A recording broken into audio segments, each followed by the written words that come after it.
Alors, c'est encore pour réagir sur ce qui se passe effectivement en ce moment au Japon, le deuxième incident nucléaire le plus grave de l'histoire de l'humanité, et on peut réagir en termes de mort.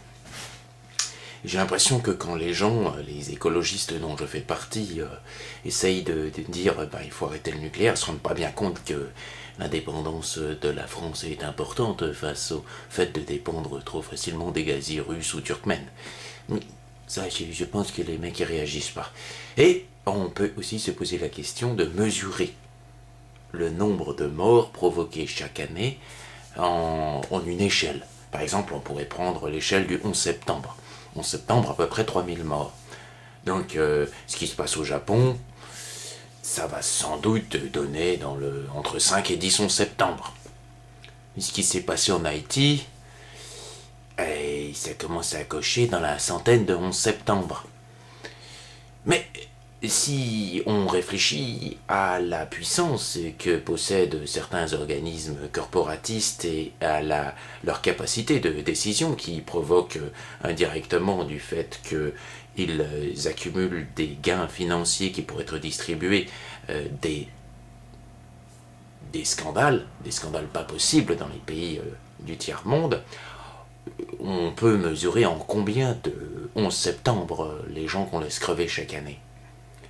Et mieux, on peut mesurer en combien de 11 septembre le scandale de laisser la cigarette en vente libre chaque année. Je le sais d'autant plus que je suis visiteur dans une association, je vais voir les malades tous les lundis en service pneumologie. Je vois les conséquences. Mais on peut aller plus loin.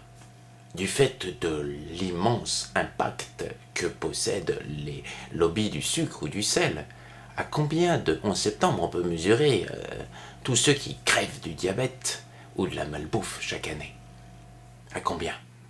Alors effectivement, à l'aune de tout cela, c'est sûr que le Japon, ça fait pas beaucoup de 11 septembre finalement. Ouais.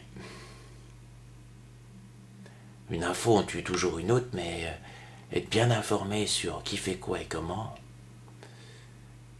et bien savoir et conceptualiser le nombre de 11 septembre qu'on est en train de se prendre dans la gueule chaque année du fait qu'on n'ait pas respecté cette planète et qu'on est trop pollué et qu'on respire des saloperies en ville.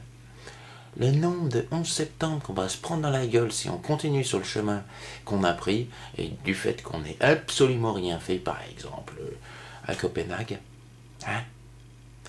Et je pense qu'on pourrait avoir plus peur. C'est peut-être rassurant d'ailleurs pour certains de se concentrer juste sur ce qui se passe au Japon, pour ceux qui vivent pas au Japon bien sûr, puisque ça permet d'oublier tous les autres 11 septembre en train, en devenir ou qui ont eu lieu et dont personne jamais ne parle.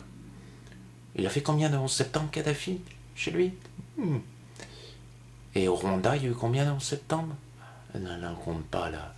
300 000 ça fait 100, 300, 400 en septembre quand même. Le monde est dingue.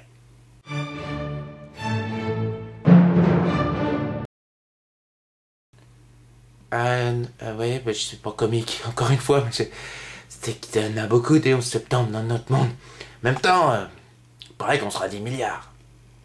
On peut s'en permettre quelques-uns, c'est sûr.